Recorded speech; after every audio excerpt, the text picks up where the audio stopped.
Assalamu alaikum dear student, I am Professor Sayyida Rabab Fatima. We are doing unit number 15 Pythagoras theorem grade 9th.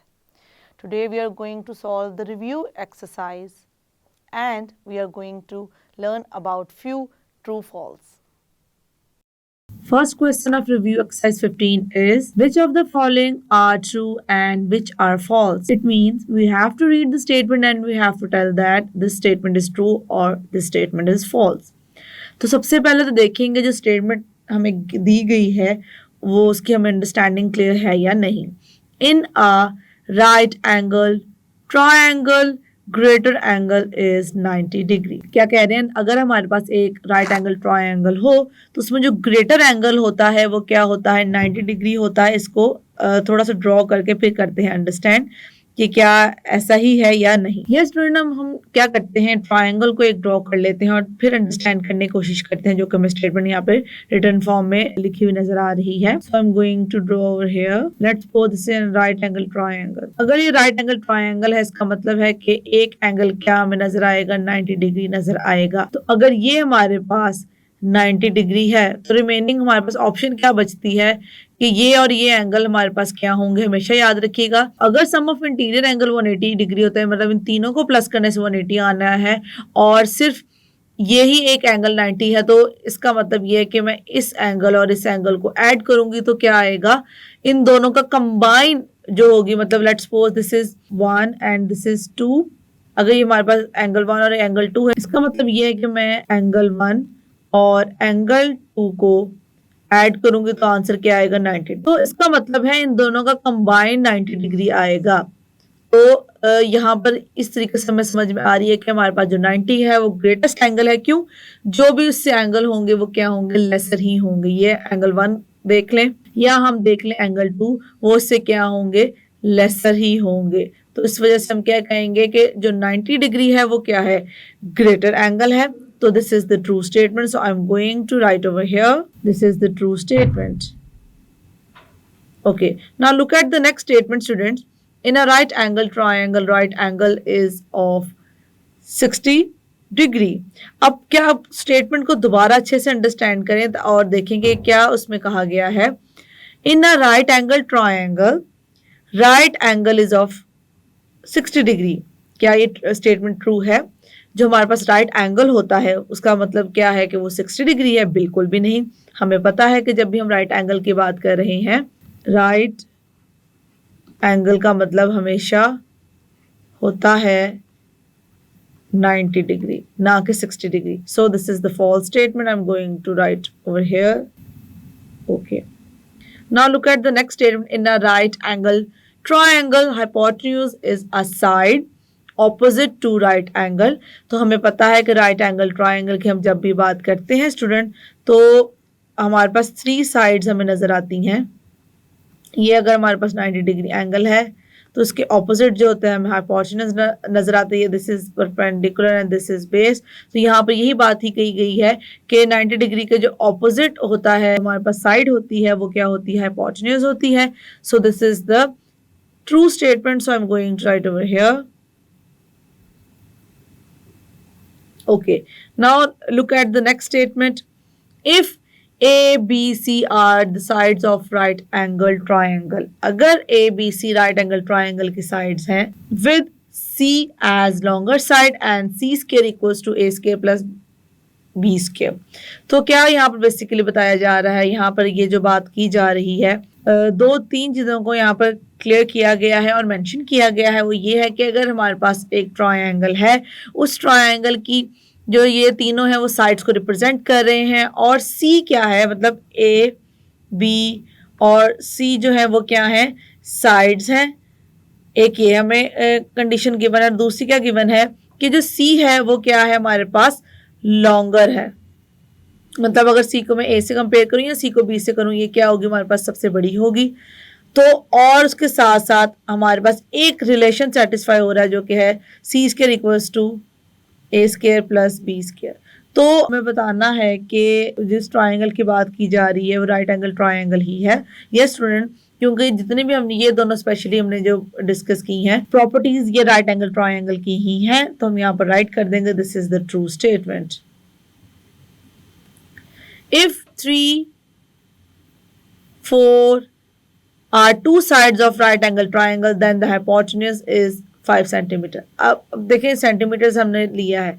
अब student हमने जब discuss किया था, introductory lecture था इस chapter का, तो हमने बात की थी ट्रिपलेट्स की. तो जब मैंने जो मेन ट्रिपलेट जिसको स्टार्टिंग में ही डिस्कस किया था वो 3, 4, 5 ही तो था. तो ये बेसिकली वो ट्रिपलेट है जो कि हमें याद है कि हमने बात की थी. उनमें से एक ट्रिपलेट को मैंने यहाँ पर मेंशन कर दिया 3, 4, 5. तो अगर आपको स्टार्टिंग लेक्चर याद हो तो आप इसको आसानी से राइट कर सकते हैं, दिस इज द. लेकिन अगर आपको ये याद ना हो स्टूडेंट, तो आप क्या कर सकते हैं, यहाँ पे जो हमारे पास पाइथागोरस थ्योरम है वो अप्लाई करके चेक कर सकते हैं कि अगर ये हमारे पास साइड है तो ये हमारे पास जो 5 है हाइपोटेन्यूज है या नहीं. तो किस तरीके से चेक करेंगे हम, इसको कर लेंगे इस तरीके से, 3 square plus 4 square equals to 5 square. अगर ये सेटिस्फाई कर जाते हैं रिलेशन तो ऑब्वियसली इसका मतलब है कि ये हमारे पास हाइपोटेन्यूज ही है. सो 3 square is 9 and 4 square is 16, it becomes 25. और हम यहाँ पे मेंशन कर देंगे, ये भी आ जाएगा 25 इक्वल्स टू 25. क्योंकि ये सेटिस्फाई कर गए हैं, इसका मतलब है कि 5 किसको रिप्रेजेंट कर रहा है, 5 रिप्रेजेंट कर रहा है hypotenuse को. So we have done and we have clear with this. So now let's move towards the next statement. Okay, if hypotenuse of an isosceles right triangle, so isosceles right triangle कैसा triangle होता है जिसमें angle 90 degree भी हो और हमें to side जो हों वो नजर आ रही हों कि वो क्या है, इक्वल इन लेंथ है. तो हमें क्या गिवन है कि अगर हाइपोटेन्यूज की वैल्यू जो है वो यहाँ पर गिवन है कि हो √2, then each of the other side is the length of 2 centimetre. तो हम क्या करेंगे, यहाँ पे पाइथागोरस थ्योरम को अप्लाई करते हुए चेक कर लेते हैं कि क्या ये स्टेटमेंट जो हमें दी गई है वो ट्रू है या नहीं. तो यहाँ पर कर देंगे हाइपोटेन्यूज की जगह हम पुट कर देंगे √2. और यहाँ पर हम देखते हैं कि अगर हमारे पास ये √2 हो तो हमारे पास बाकी जो दो साइड्स हैं उनकी कंडीशन क्या आती है स्टूडेंट, कंडीशन ये आती है कि उनको हम ऐड करेंगे.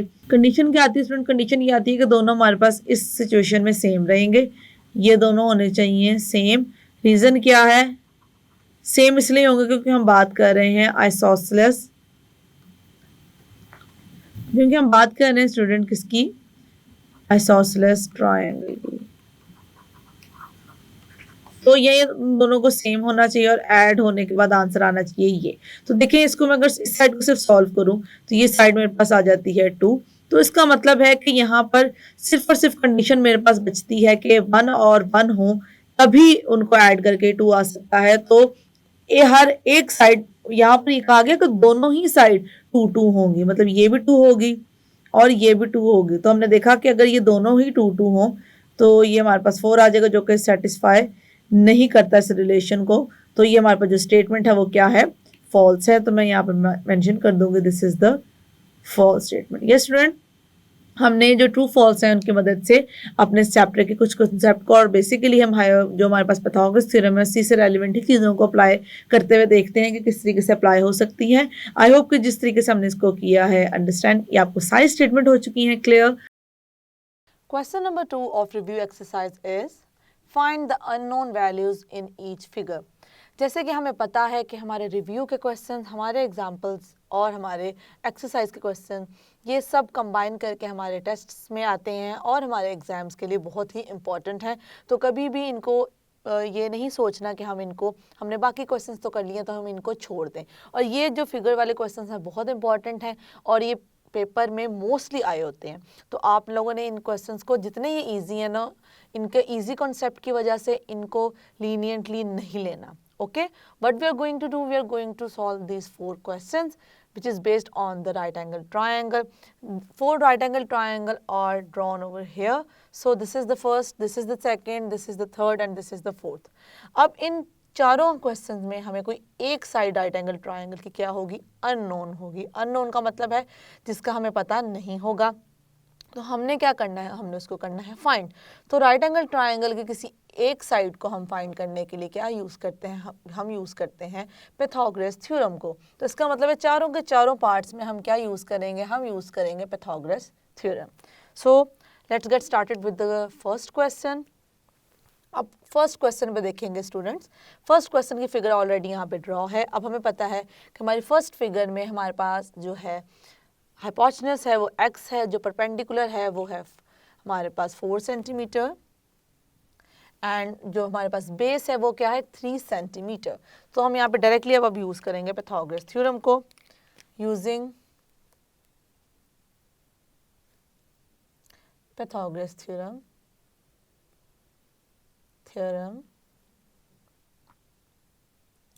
अब उस थ्योरम के अकॉर्डिंगली हम मेंशन करेंगे x square equals to 4 square plus 3 square. So we know that 4 square is basically 4 4 is 16 and 3 square is 9 and 9 plus 16 is 25. ये हमने कैसे किया है, वंस को किया है वंस में, तो बेसिकली हमारे पास 9 प्लस 6 होता है 15 और 1 कैरी हुआ तो ये आ गया हमारे पास 2 एक्स स्क्वायर. छोटे छोटे स्टेप्स मैं कोशिश कर रही हूँ कि आप लोगों को इस चीज़ का हैप्चुअल करूँ कि आप खुद सॉल्व करें, ना कि छोटी कैलकुलेशन के लिए आप लोग कैलकुलेटर को पकड़ें. अब यहाँ पे हमारे पास स्क्वायर है, स्क्वायर को रिमूव करने के लिए हमें क्या चाहिए, स्क्वायर रूट चाहिए, तो हम दोनों तरफ स्क्वायर रूट ले लेंगे. 25 स्क्वायर होता है 5 का, यहाँ पे 5 स्क्वायर मेंशन करेंगे. यस, स्क्वायर और square root cancel out and answer is 5. और क्योंकि हम बात कर रहे हैं अपनी साइड्स की लेंथ की, तो हम लेंगे पॉजिटिव वैल्यू, जबकि हमारा स्क्वायर और स्क्वायर जब कैंसिल आउट होते हैं तो हमारे पास पॉजिटिव और नेगेटिव दोनों साइंस आते हैं. अब हम राइट करेंगे अपना सेकंड पार्ट के साइड्स को और यहाँ पे करेंगे पाइथागोरस थ्योरम को यूज़. सो अब हमारे जो सेकंड पार्ट है उसमें देखें, जो हाइपोटेन्यूज है वो क्या है 10 सेंटीमीटर गिवन है, परपेंडिकुलर क्या है 6 सेंटीमीटर है वो भी क्या है गिवन है, बेस जो कि x है वो है अननोन, हमने करनी है फाइंड. तो यहाँ पे भी हम यूज़ करेंगे यूजिंग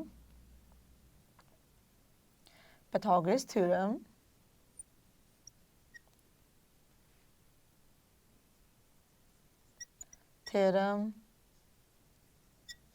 यस, अब यहाँ पे हम मेंशन कर देंगे वो क्या होगा, वो हमारे पास आएगा 10 square equals to 6 square plus x square. मैंने जैसे कि आपको पहले भी बताया था कि अगर आप यूनिट स्टार्ट में लिखना चाहें तो ठीक है, अदरवाइज आप लास्ट में भी लिख सकते हैं. अगर मैं यूनिट लिखूंगी तो वो इस नंबर के साथ साथ यूनिट पे भी स्क्वायर आएगा, और जब मैं स्क्वायर रूट लूँगी तो उसका भी स्क्वायर कैंसिल आउट हो जाएगा. तो आप जो आपको इजी लगता है वो चीज़ को अडॉप्ट कर सकते हैं. अब हमें पता है कि 10 का स्क्वायर क्या होता है 100, 6 का स्क्वायर क्या होता है 36, और ये हमारे पास X square as it is रहेगा. अब एक्स स्क्वायर इक्वल्स टू क्या आ जाएगा 36, यहाँ प्लस हो रहा है वहाँ जाके हो जाएगा माइनस. तो जब हम सब्ट्रैक्ट करेंगे 100 में से 36 को, स्टूडेंट हमारे पास क्या आ जाएगा. अब इसके लिए देखें, वंस में से हम वंस को माइनस करेंगे, टेंस में से हम करेंगे टेंस को. तो अब यहाँ पे 0 से तो नहीं हो सकता और हम यहाँ से भी कैरी नहीं ले सकते, तो हम यहाँ से लेंगे, ये यहाँ पे आके हो जाएगा 10, और जब हम इसको आगे देंगे तो ये 9 हो जाएगा और ये क्या हो जाएगा 10 यहाँ पे.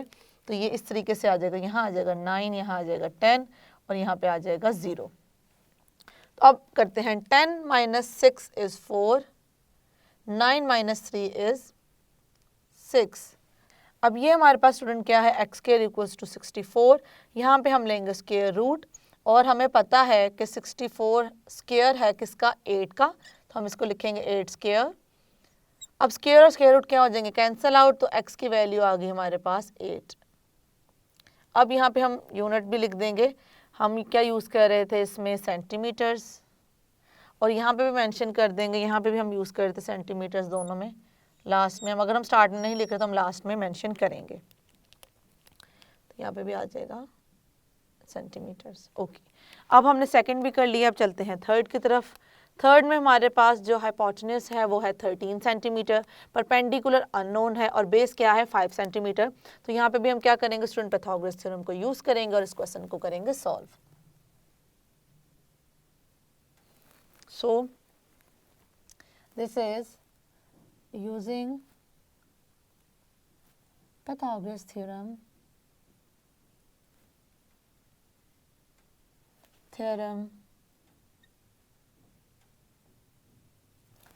अब हम पाइथागोरस थ्योरम को यूज़ करने लगे हैं। अब हम देखेंगे यहाँ पे हमारे पास आ जाएगा 13 square equals to X square plus 5 square.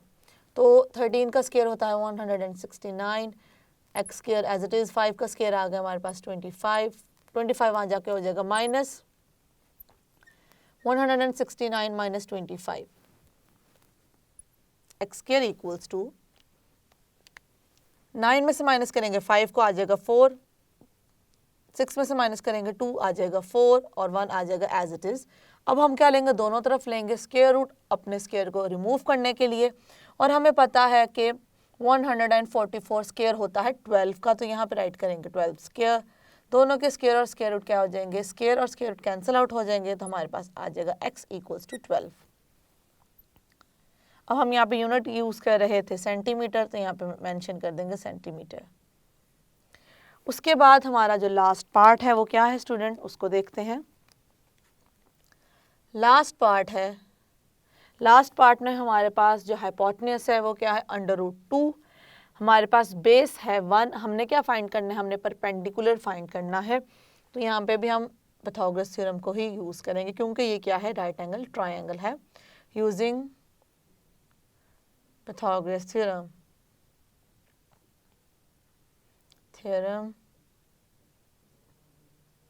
अब यहाँ पे देखेंगे हमारे पास हाइपोटेन्यूस है √2 square, then X square plus 1 square.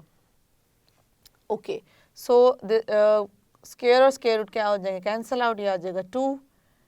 अब यहाँ पे आ जाएगा एक्स स्क्वायर, और 1 की कोई भी पावर क्या होती है, 1 के इक्वल होती है। 1 यहाँ हो रहा है प्लस, वहाँ जाके हो जाएगा माइनस। तो हमारे पास क्या आ जाएगा स्टूडेंट, हमारे पास आ जाएगा 2 minus 1 X square equals to 1, और हम दोनों तरफ क्या लेंगे, स्क्वायर रूट ले लेंगे।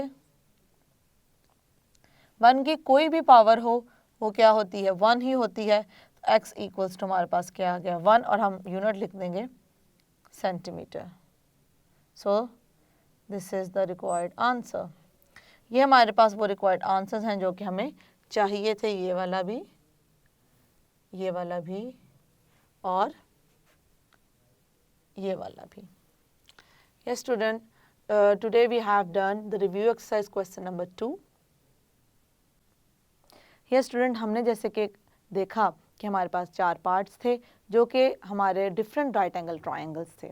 तो ये बहुत ही हमारे इंपॉर्टेंट क्वेश्चंस हैं, ये इनकी भी प्रैक्टिस करें, जो एग्जांपल्स हैं उनकी भी प्रैक्टिस करें, और हमारी जो एक्सरसाइज हमने की थी उसके भी अच्छे से प्रैक्टिस करें for your exams, for your tests.